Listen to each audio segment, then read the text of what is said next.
हे सोळप्पा महाराजांचं घर आहे. श्री स्वामी समर्थ जय जय स्वामी समर्थ.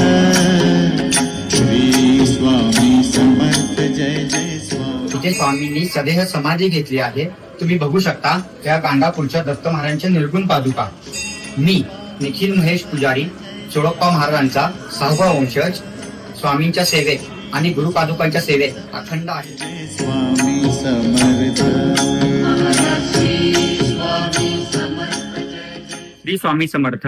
आपल्या गुरु परंपरेमध्ये अनन्यसाधारणपणे गुरु पादुकांचं फार महत्व आहे. या पादुकांची पूजा केल्याने घरातील दुःख दारिद्र्य दूर होते आणि लक्ष्मी प्राप्ती होते. आपण या पादुका कोणत्याही सणाला, कोणत्याही शुभ दिवशी आपण मागू शकता आणि दर्शनाचा लाभ घेऊ शकता. ज्या स्वामी भक्तांना आपल्या घरी पादुका पूजन करायची इच्छा आहे त्यांनी खालील दिलेल्या नंबरवरती संपर्क साधावा. श्री स्वामी समर्थ.